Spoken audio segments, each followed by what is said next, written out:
आप देख रहे हैं नमस्ते भारत। नमस्ते भारत में खबरों का सिलसिला जारी है और चलिए आगे बढ़ते हैं। अब 60 सेकंड में आपको खबरें दिखाने का वक्त है और इसके लिए हम चलेंगे आपको लेकर न्यूज रूम। वहां पर हमारे सहयोगी अवधेश और जया उपस्थित हैं। कांग्रेस सांसद धीरज साहू के ठिकानों से लगातार पैसों का जो बैग्स है वो बरामद किया जा रहा है। 300 करोड़ के पार ये आंकड़ा पहुंच चुका है और अभी भी कई बैग्स खुलने बाकी हैं।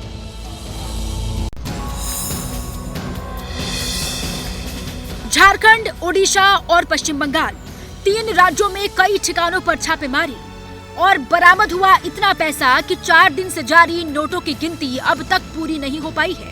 कांग्रेस सांसद धीरज प्रसाद साहू के ठिकाने पर इनकम टैक्स की छापेमारी में बरामद की गई रकम की गिनती बुधवार से अब तक जारी है। अभी 2 दिन का वक्त और लग सकता है। सूत्रों के मुताबिक आईटी की टीम को ज्वेलरी समेत कुछ और ठिकानों की जानकारी मिली है। 6 से 7 रूम और 9 लॉकर में अभी छापेमारी होना बाकी है। 176 बैग आया है, उसमें से हम लगभग 40 बैग हमारा काउंटिंग खत्म हो गया है। धीरज साहू ने कांग्रेस को करप्शन के मोर्चे पर बुरी तरीके से उलझा दिया है। पूरे मामले पर बीजेपी हमलावर है, तो दूसरी ओर कांग्रेस की हालत ऐसी है कि वो समझ नहीं पा रही वो अपने नेता को डिफेंड करे तो करे कैसे। कांग्रेस पार्टी का अगर कोई एक एमपी इस तरीके के क्राइम में इन्वॉल्व है तो इसका जवाब वो ही देंगे, वो पैसा कहां से आया।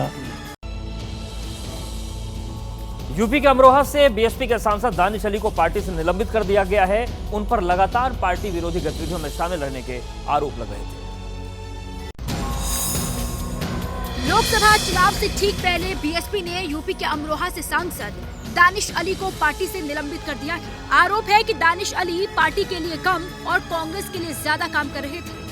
बीएसपी महासचिव सतीश मिश्रा ने एक पत्र जारी करते हुए लिखा है, आपको अनेकों बार मौखिक रूप से कहा गया कि आप पार्टी की नीतियों, विचारधारा एवं अनुशासन के विरुद्ध जाकर कोई भी बयानबाजी व कृत्य आदि न करें, परंतु इसके बाद भी आप लगातार पार्टी के खिलाफ जाकर कृत्य करते आ रहे हैं। पार्टी के हित में आपको बहुजन समाज पार्टी की मेंबरशिप से तत्काल प्रभाव से निलंबित किया जाता है। इधर दानिश अली ने मायावती के फैसले को दुर्भाग्यपूर्ण बताया है। जनता विरोधी, नौजवान विरोधी नीतियों का विरोध किया है। क्या ये विरोध करना पार्टी विरोधी गतिविधि है? ये मेरा सवाल है। दरअसल दानिश अली तब सुर्खियों में आए थे जब बीजेपी सांसद रमेश बिधूड़ी ने उन पर अपमानजनक टिप्पणी की थी। इसके बाद राहुल गांधी दानिश अली से मिलने उनके आवास पर गए थे, जिसकी तस्वीरें सोशल मीडिया पर काफी वायरल भी हुई थी। बिहार में सीएम नीतीश कुमार की लोकसभा चुनाव लड़ने की अटकलें एक बार फिर से तेज हो चुकी है। 24 दिसंबर को प्रधानमंत्री मोदी के संसदीय क्षेत्र वाराणसी नीतीश कुमार पहुंचेंगे, जहां से वो हुंकार भरेंगे।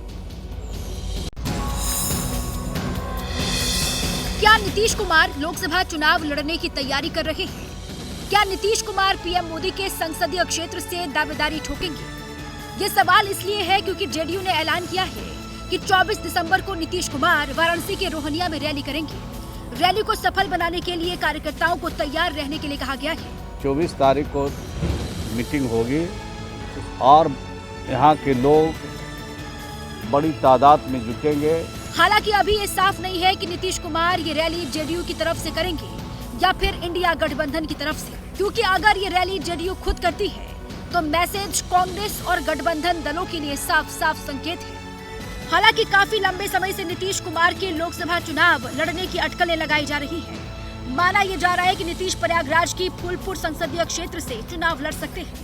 वाराणसी में 24 दिसंबर को होने वाली रैली को देखते हुए एक बार फिर से अटकलों का बाजार गर्म हो गया है। प्रयागराज के एक विश्वविद्यालय में जमकर हंगामा हुआ। यूनिवर्सिटी प्रशासन से नाराज छात्रों ने हंगामा और तोड़फोड़ कर दिया। जोरदार हंगामा, जमकर तोड़फोड़ और जबरदस्त हिंसा के साथ प्रदर्शन। रात के घनघोर अंधेरे में बवाल हो रहा है। कॉलेज कैंपस में सैकड़ों कुर्सियां तोड़ी गई। कॉलेज दफ्तर की फर्नीचर और लाइट्स प्रदर्शन करने वाले छात्रों के गुस्से के भेंट चढ़ गए। तस्वीरें यूपी के प्रयागराज की हैं, जहां श्वार्ट्स एग्रीकल्चर यूनिवर्सिटी में छात्रों ने जमकर उत्पात मचाया।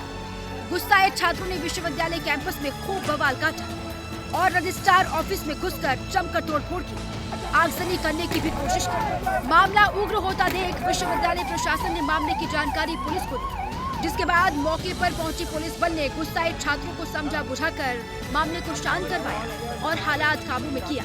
दरअसल यूनिवर्सिटी की ओर से परीक्षा की तारीख में बदलाव के फैसले से छात्रों के बीच नाराजगी थी, जिसके बाद प्रदर्शन ने हिंसक रूप ले लिया। भारी विरोध के बाद यूनिवर्सिटी प्रशासन ने अब परीक्षा की तारीखों पर नए सिरे से विचार करने का छात्रों को आश्वासन दिया है। यूपी के कानपुर देहात में मुस्लिम धर्म गुरुओं ने मुसलमानों की शादी के लिए फरमान जारी किया है। अगर शादी में बैंड बाजा और डीजे होगा तो शादी ना कराने की धमकी दी गई है। शादी में बैंड बाजे के साथ जो बारात आती है कि नाजायज और हराम है, तो इस पे प्रतिबंध लगाया है कि ये नाजायज और हराम है। मुसलमानों के शादी ब्याह के लिए चेतावनी जारी करने वाले सबसे पहले इन दोनों महाशय का परिचय जान लीजिए। पहली तस्वीर में है कानपुर देहात के राजपुर जामा मस्जिद के इमाम मौलाना अनीस उर रहमान, तो डीजे बैन का फरमान जारी करने वाले दूसरे शख्स हैं नूरी मस्जिद के इमाम मौलाना सैयद अली। दरअसल कानपुर देहात में मुस्लिम धर्म गुरुओं की बैठक में सर्वसम्मति से एक फरमान सुनाया गया, जिसमें शादियों में बजने वाले बैंड बाजे और डीजे को इस्लाम के खिलाफ बताया गया और काजी को ऐसे शादियों को बॉयकॉट करने का सख्त निर्देश दिया गया। मुझे जायज नहीं है, इसलिए उसको रोका जा रहा है। जो हमारे मजहब में जो चीज जायज नहीं है वो क्यों किया जाए? कौम की भलाई के लिए फैसला लिया गया है, दुनिया और आखिरत दोनों की भलाई के लिए लिया गया है। कानपुर देहात में मुस्लिम धर्म गुरुओं का फरमान चर्चा का विषय बन गया है। अयोध्या में जैसे जैसे रामलला के प्राण प्रतिष्ठा की तारीख नजदीक आ रही, वैसे वैसे मंदिर भव्य और सुंदर संपूर्ण आकार लेता जा रहा है। रामनगरी में रामलला के प्राण प्रतिष्ठा का मुहूर्त नजदीक है। तैयारियां आखिरी चरण में है। हर कोई इस ऐतिहासिक क्षण का गवाह बनना चाहता है। मकर संक्रांति के दिन से प्राण प्रतिष्ठा के कार्यक्रम की शुरुआत हो जाएगी। हालांकि कार्यक्रम के 2 दिन पहले से ही राम भक्तों को अपने आराध्य के दर्शन नहीं हो सकेंगे और 22 जनवरी को सिर्फ आमंत्रित लोगों को ही मंदिर प्रांगण में आने का अधिकार होगा। 23 तारीख से सभी राम भक्त जो अयोध्या आएंगे, जो व्यवस्था है उसके अंदर सभी को दर्शन मिलेगा। 22 तारीख को प्रधानमंत्री रहेंगे, फिर आमंत्रित लोग वहाँ परिसर में रहेंगे, वो कार्यक्रम में सहभाग करेंगे और दर्शन। हालांकि 23 जनवरी से रोजाना कम से कम 1.5 लाख श्रद्धालु भगवान रामलला के दर्शन कर पाएंगे। पहले रामलला के दर्शन के लिए श्रद्धालुओं की 2 कतारें लगती थी, जिसे बढ़ाकर 4 कर दिया जाएगा। एनटी अवार्ड में एबीपी न्यूज ने अपना परचम लहराया है और एबीपी न्यूज ने 19 अवार्ड अपने नाम किए हैं।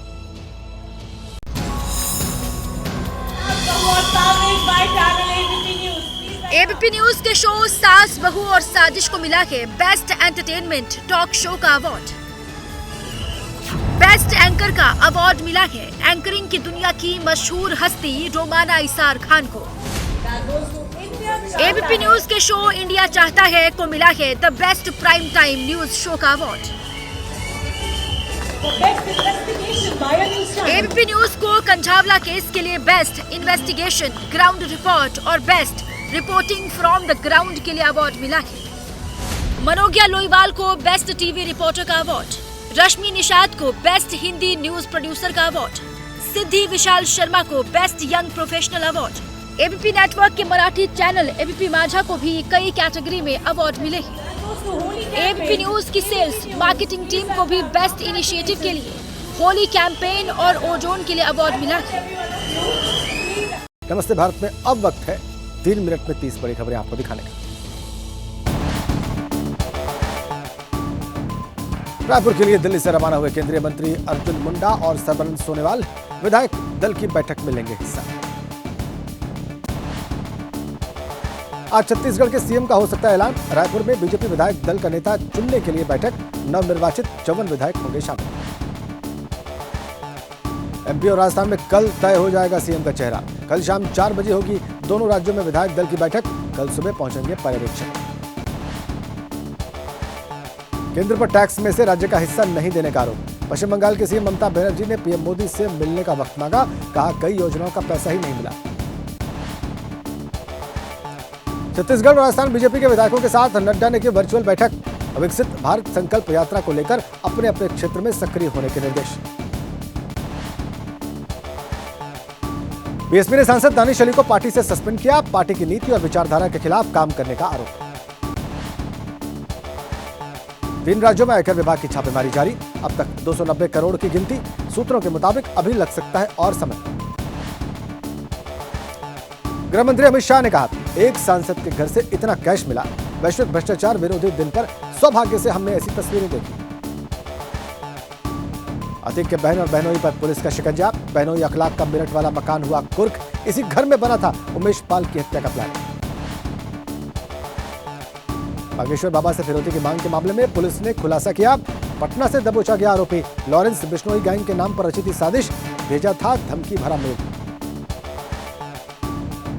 बिहार के सहरसा जिले में पुलिसकर्मियों पर रेड करने के दौरान जानलेवा हमला। ग्रामीणों पर हमले का आरोप। ओपी प्रभारी सहित एक इंस्पेक्टर जख्मी। श्रीनगर में आतंकवादियों ने जम्मू कश्मीर पुलिस के कांस्टेबल को गोली मारी। श्रीनगर के बाहरी इलाके में हमदानिया की घटना। तमिलनाडु के कांचीपुरम में तूफान से प्रभावित इलाकों में गहराया भोजन का संकट। संजय वैली अम्बाम मंदिर ट्रस्ट उपलब्ध करवा रहा है मुफ्त में भोजन। तमिलनाडु, केरल और लक्षद्वीप के कई इलाकों में भारी बारिश का अनुमान। कोस्टल कर्नाटक में भी बारिश की चेतावनी। उत्तर भारत में घने कोहरे की आशंका। कश्मीर घाटी में 0 से नीचे पहुंचा पारा। श्रीनगर और गुलमर्ग में 0 से नीचे तापमान। -4 डिग्री श्रीनगर में। शोपियां में -6 डिग्री तापमान दर्ज किया। और चलिए नमस्ते भारत में आगे बढ़ते हुए आपको बड़ी खबर बता दें। छत्तीसगढ़ के लिए आज चुना जाएगा सीएम। जी हां, छत्तीसगढ़ में आज विधायक दल की बैठक होने वाली है। दोपहर 2 बजे का समय इसके लिए तय किया गया है, जब बीजेपी विधायक दल की मीटिंग होने वाली है। पर्यवेक्षक अर्जुन मुंडा, सर्बानंद सोनोवाल रायपुर रवाना हो चुके हैं। बड़ी खबर आपको दे रहे हैं। आज सस्पेंस खत्म हो सकता है कि आखिर कौन होगा छत्तीसगढ़ का मुखिया। दोपहर 2 बजे बीजेपी विधायक दल की मीटिंग होने वाली है। छत्तीसगढ़ के पर्यवेक्षक रायपुर के लिए रवाना हो चुके हैं। बड़ा दिन, क्योंकि कई दिनों से जब से नतीजे आए हैं उस दिन से एक ही सवाल कि आखिर कौन होगा सीएम, और आज ये सस्पेंस खत्म होने वाला है। और छत्तीसगढ़ में आज क्या कुछ रहेगा, क्या होने वाला है, अब हम आपको जानकारी दे रहे हैं ग्राफिक के जरिए। चलिए देख लेते हैं कि आज छत्तीसगढ़ में क्या कुछ रहने वाला है। सबसे पहले आपको बताएं कि छत्तीसगढ़ में आज विधायक दल की बैठक होने वाली है। रायपुर में ये बैठक होगी और यहां पर मंथन किया जाएगा। हालांकि मंथन हो चुका है, फाइनल डिसीजन आज हो सकता है। दोपहर 2 बजे ये मीटिंग होने वाली है। बैठक में सीएम का चुनाव होगा कि आखिर कौन होगा छत्तीसगढ़ का मुखिया। इसको लेकर लगभग मंथन हो चुका है। 54 विधायकों की मौजूदगी में ये चुनाव होगा कि कौन छत्तीसगढ़ का मुखिया होगा, कौन कार्यभार संभालेगा। और आज जो पर्यवेक्षक हैं वो वहां पर पहुंचने वाले हैं। इसके लिए उनकी रवानगी हो चुकी है। पर्यवेक्षक भी मौजूद रहेंगे। हमारे 2 रिपोर्टर इस वक्त जुड़ चुके हैं ग्राउंड से, जो हमको बताएंगे कि आखिर वहां पर क्या हलचल है, क्या कुछ चल रहा है। सबसे पहले अंकित, आपका रुख करते हुए, सस्पेंस आज खत्म होने वाला है, जानकारी इस तरीके की मिल रही है। क्या जानकारी आपके पास ग्राउंड से? निश्चित तौर पर सस्पेंस खत्म होने वाला है। इसी तरीके की जो प्रबल संभावनाएं हैं, क्योंकि जो तीनों पर्यवेक्षक हैं जिनको जिम्मेदारी मिली हुई है वो दिल्ली से उड़ान भर चुके हैं। करीबन आधे से पौन घंटे में छत्तीसगढ़ में पहुंच जाएंगे, रायपुर पहुंचेंगे। उसके बाद वो तीनों ही पर्यवेक्षक पहुंचेंगे बीजेपी के जो कार्यालय में, जो प्रदेश कार्यालय है, और वहां पर जो है मंथन शुरू होगा। उसके बाद जो 12 बजे का वो वक्त दिया गया है, जब विधायकों को बोला गया है कि आपको बैठक ले आना है। लेकिन सूत्र ये इशारा कर रहे हैं कि बैठक जो शुरू होगी वो करीबन 2 बजे के आसपास शुरू होगी, और उसके बाद में तमाम विधायकों से सहमति ली जाएगी, उनसे चर्चा की जाएगी। कुछ ऐसे नाम जो कि जो पर्यवेक्षक अपने साथ में लेकर आ रहे हैं उन पर चर्चा की जाएगी। विधायकों का क्या मत है उस पर चर्चा की जाएगी, और उस बारे में बीजेपी के आला नेतृत्व को जानकारी दी जाएगी। और रही बात जो है प्रभारी की, ओम माथुर की, तो वो तो कल शाम यहाँ आ गए थे, तो चर्चाओं का दौर तो कल शाम से ही शुरू हो गया है। लेकिन आज का दिन महत्वपूर्ण है, क्योंकि कहा यह जा रहा है कि देर शाम तक आज छत्तीसगढ़ के नए मुख्यमंत्री के नाम का ऐलान क्या हो सकता है। अब 2 पर्यवेक्षक पहुंच रहे हैं और दोनों पूर्व मुख्यमंत्री हैं, और देखिए वो पर्यवेक्षक के तौर पर, ऑब्जर्वर के तौर पर पहुंचने वाले हैं। उनकी मौजूदगी में विधायक दल की बैठक होगी। तो कुछ महत्वपूर्ण जानकारी अब हम आपको देने जा रहे हैं। छत्तीसगढ़ में थोड़ी देर में होंगे बीजेपी के पर्यवेक्षक अर्जुन मुंडा और सर्बानंद सोनोवाल। और देख लीजिए आप दोनों की तस्वीरें। अर्जुन मुंडा तो केंद्रीय मंत्री भी हैं, और ये आपको बताएं कि ये लोग जब वहाँ पर पहुँचेंगे तो 54 जो विधायक हैं जो बीजेपी के चुने गए हैं, नवनिर्वाचित हैं, वो बैठक में 12 बजे बुलाने के लिए बुला दिया गया, उनको वहाँ पर उपस्थित रहेंगे। उसके बाद विधायक दल का नेता चुना जाएगा। लेकिन एयरपोर्ट पर, रायपुर एयरपोर्ट पर इन दोनों के पहुंचने से पहले क्या दृश्य है, क्या वहां पर स्वागत करने की उनकी तैयारी है। ये तस्वीरें हमको दिखाने के लिए और उसके बारे में बताने के लिए अहमद बिलाल वहाँ से हमारे साथ सीधा कनेक्ट हैं। अहमद, आपको तो हम देख ही रहे हैं, आपके पीछे हम देख रहे हैं कि वहाँ पर नृत्य संगीत का कार्यक्रम चल रहा है और ये मुझे लगता है कि जो छत्तीसगढ़ का जो स्थानीय नृत्य है उसकी तस्वीरें हम देख पा रहे हैं। थोड़ा विस्तार में बताइए। बिल्कुल, देखिए आपको बताना चाहूँगा कि इस वक्त मैं छत्तीसगढ़ रायपुर एयरपोर्ट के बाहर ही हूँ और अब तक कुछ ही मिनटों में जो तीनों पर्यवेक्षक हैं वो रायपुर एयरपोर्ट से निकलेंगे, लेकिन उससे पहले उनके स्वागत की तैयारी किस तरीके से होगी इसकी एक बानगी, इसकी एक झलक अगर हम आपको दिखाना चाहें तो देखिए यहाँ पर ये जो छत्तीसगढ़िया जो नृत्य है, जो पारंपरिक नृत्य है, वो यहाँ पर गाजे बाजे के साथ उनके स्वागत के लिए यहाँ पर जो लोग तैयार हैं उनसे यहाँ पर नृत्य कर रहे हैं और से ही बात करेंगे कि आखिर ये कौन सा नृत्य है। अरे भाई ये बताओ कौन सा नृत्य कर रहे हो? रौद नाचा सर, रौद नाचा। अच्छा, किसके स्वागत की तैयारी? नहीं, अभी नया मुख्यमंत्री बनेगा उसके स्वागत के लिए। मुख्यमंत्री के स्वागत की तैयारी है, गाना बजाना भी हो रहा है। कौन सा गाना गा रहे हैं? गाना कौन सा गा रहे हैं? गाना कौन सा गा रहे हैं? तो देखिए यहाँ पर साफ तौर पे कि अब कुछ मिनटों के बाद यहाँ पर जो पर्यवेक्षक है तीनों वो यहाँ पर पहुँचने वाले हैं, लेकिन उससे पहले गाजे बाजे की तैयारी के साथ यहाँ पर जो यहाँ जो पारंपरिक नृत्य है वो यहाँ पर दर्शाया जा रहा है। कौन सा नृत्य है ये? अच्छा, हिंदी क्योंकि यहाँ पर लोग नहीं बोल पा रहे हैं इस वजह से छुपा है, लेकिन जो हम आपको दिखा रहे हैं कि जो VIP गेट है वो यहाँ से 10 मीटर की दूरी और वहीं से पर्यवेक्षक निकलेंगे। लेकिन इससे पहले का अपडेट ये भी है जो साहब प्रभारी हैं मनसुख मांडविया वो भी सुबह रायपुर पहुँच गए हैं और उन्हें भी विधायक दल की बैठक में जो है वो भाग लेना है।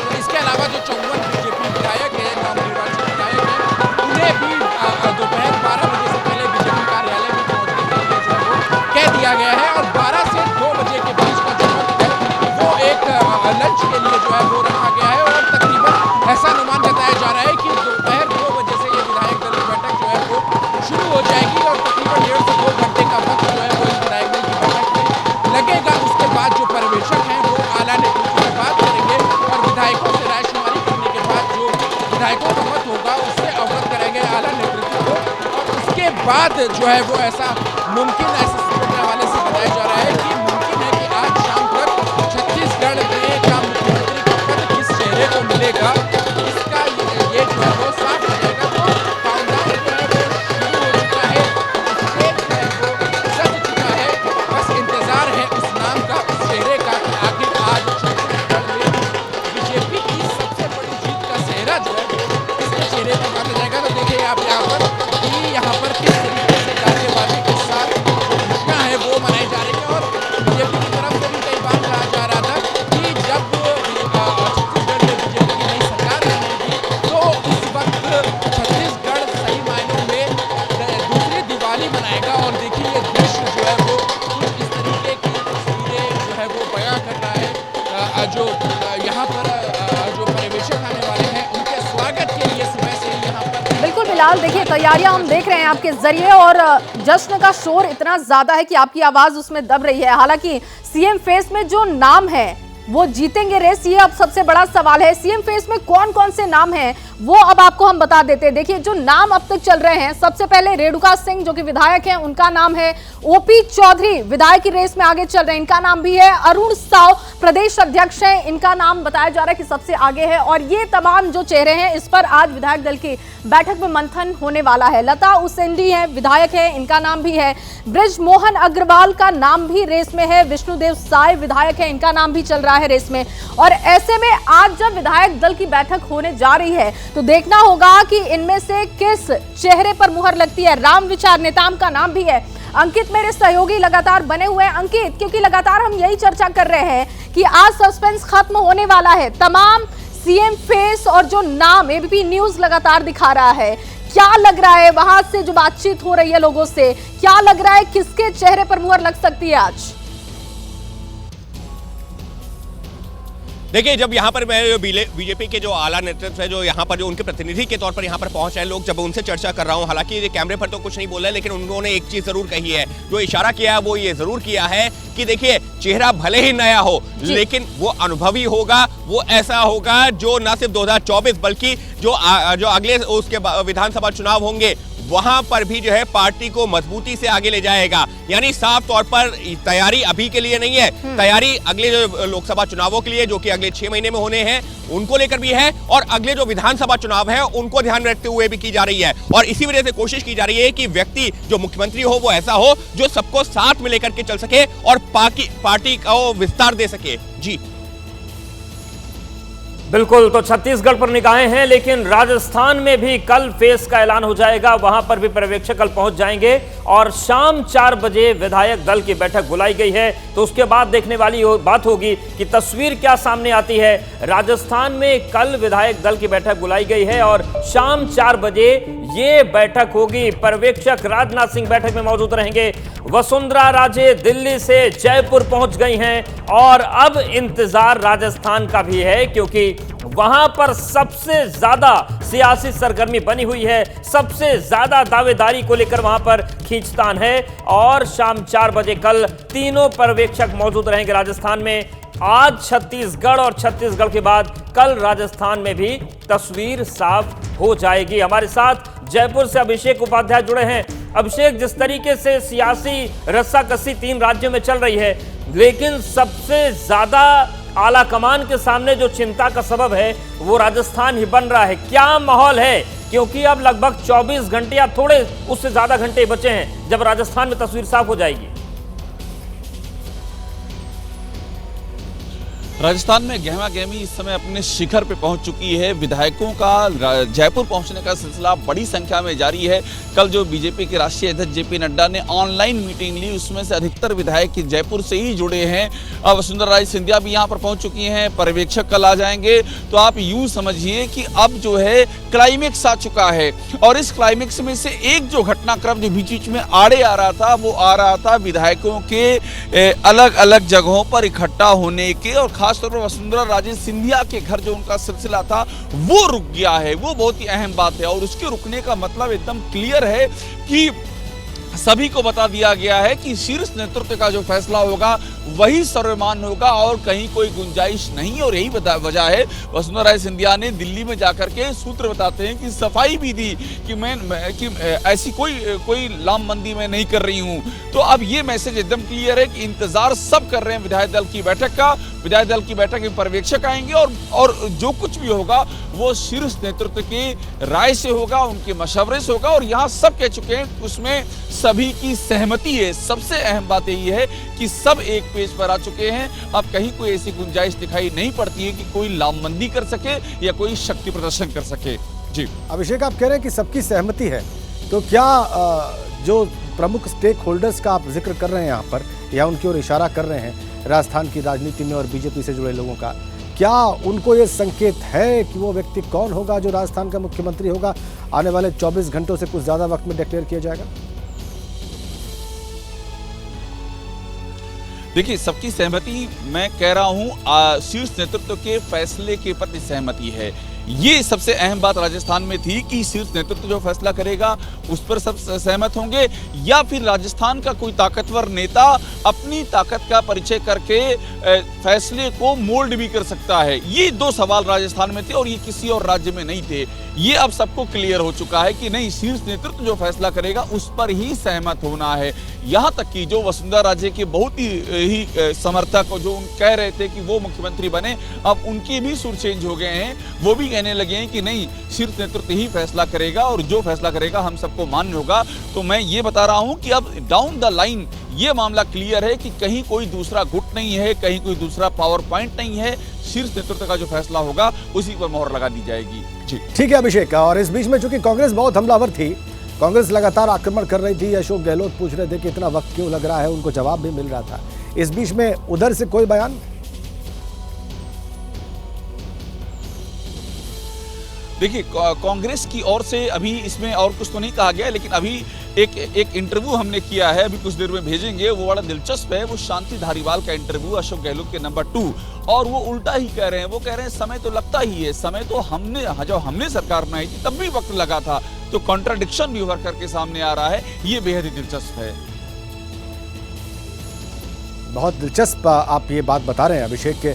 शांति धारीवाल कह रहे हैं, जो कि नंबर 2 थे अशोक गहलोत की सरकार में, कि वक्त तो लगता ही है, और ये साफ साफ विरोधाभास है उन्हीं की स्टेट की लीडरशिप के साथ। बहुत धन्यवाद आपका अभिषेक, आप नजर बनाए हुए हैं और वहां से कोई भी अपडेट अपने दर्शकों तक सबसे पहले हम पहुंचाएंगे, और उसमें आपकी भूमिका महत्वपूर्ण होगी। फिलहाल के लिए आपका बहुत बहुत धन्यवाद, बहुत शुक्रिया। तो राजस्थान से आ रही इसी बड़ी अपडेट के साथ नमस्ते भारत में आज के लिए फिलहाल इतना ही। कल फिर मिलेंगे कुछ नई खबरों के साथ।